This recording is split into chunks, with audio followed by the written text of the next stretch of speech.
Boom, boom. How's going? How's going? Yeah. So here is the thing. We've been seeing a lot of deaths happening. Yeah, like deaths. People are dying, right? And we've been seeing a lot of people dying, more because obviously it is COVID, more because obviously, there's just the pandemic has been taking a lot of people. And I think if you're one of those people that you haven't had an impact of COVID within your family, you are truly blessed. But let me also look on the other side of the fence of if you've been impacted within this COVID space, should I say within the pandemic, what has been the impact on real estate?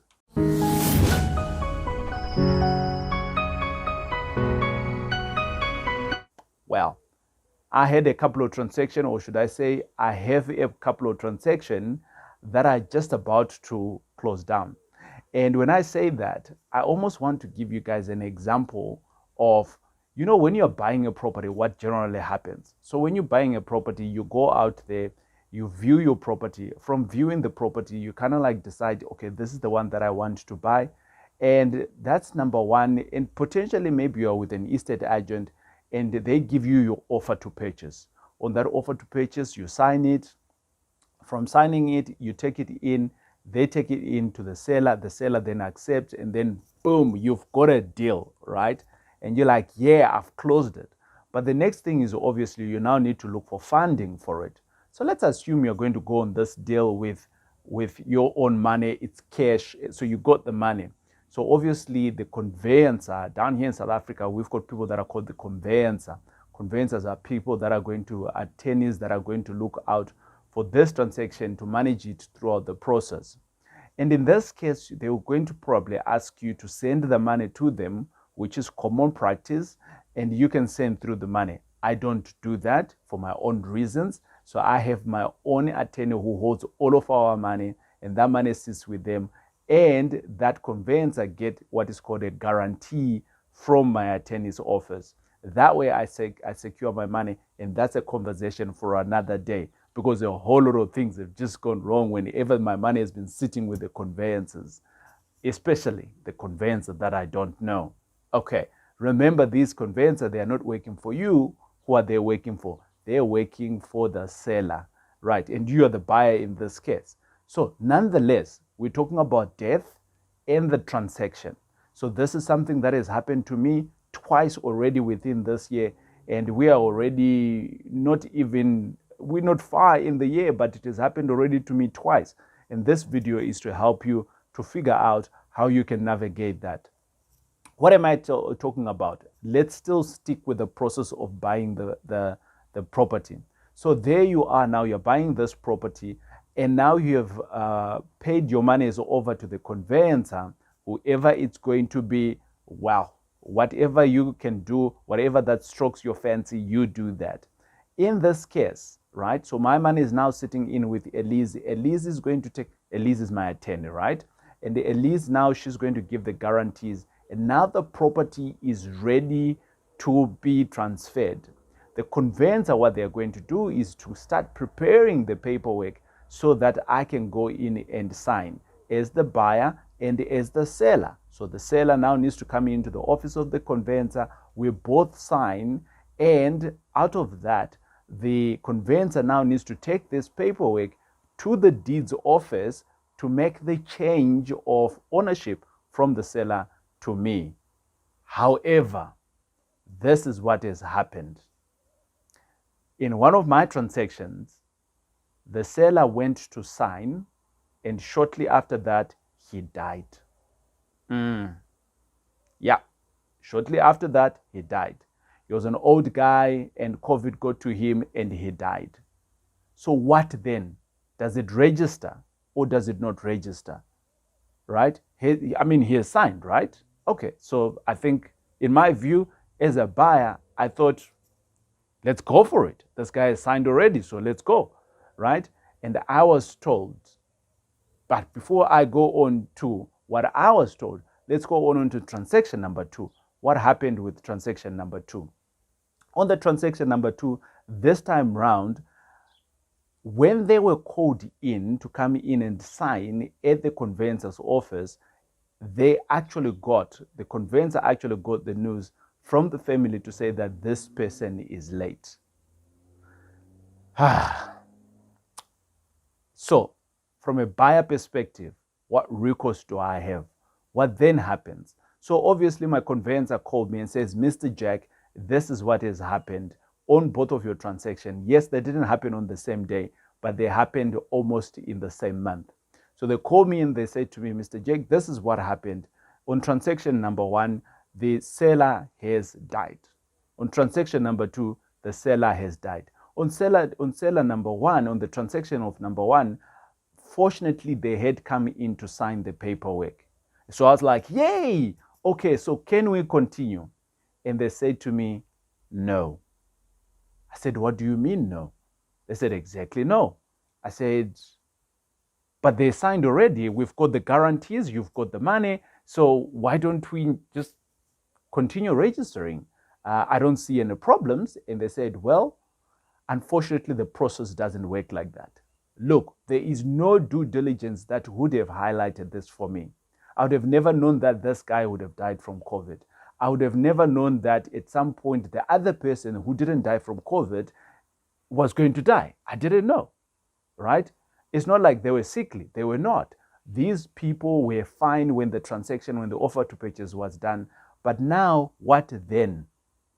Well, a conveyancer tells me that both transactions are now considered as deceased estate. Oh, Lord, really?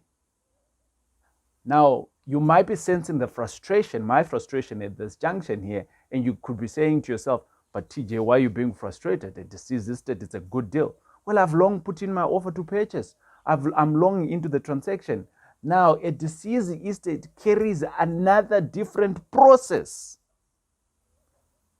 And that process there, it's a longer process for this to happen, because now what now needs to happen is that the family, or should I say the estate, now needs to appoint what's called an executor. And that person might be a bank. That person might be, I don't know, anyone. Family member who didn't even understand that this thing was going to go to be sold. So for that reason, I now have another bigger problem of time. Time.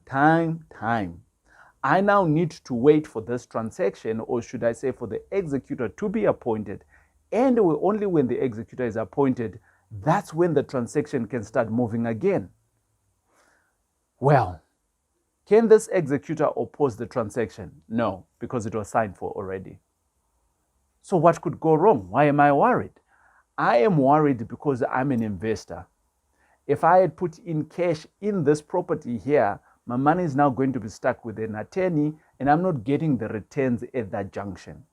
But if I had put in an option to move in early, I can call for this action to be done, because now, well, this person is late, so now we're going to wait for the transaction to complete. So I can ask for that to happen now.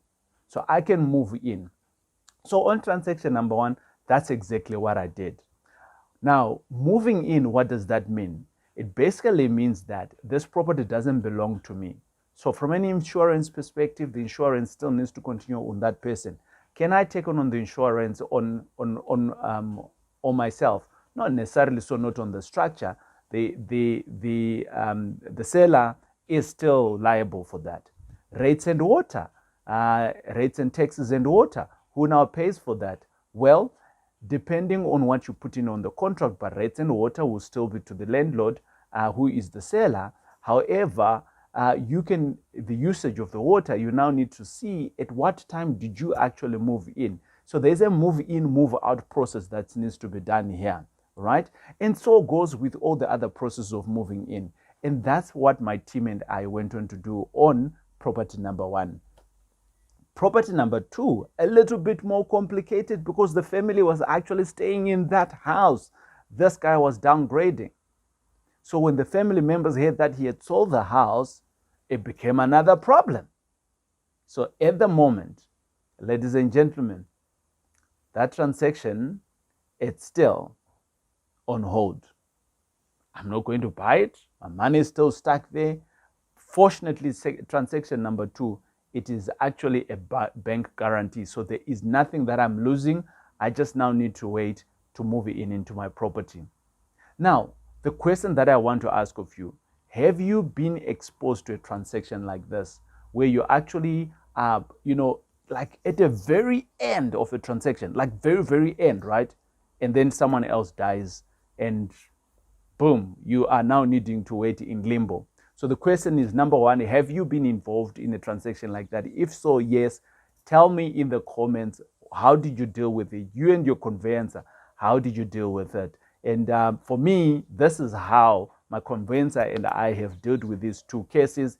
They are not finished. And as you can see, there's potentially a second video here that we're going to be doing to see how the transactions went.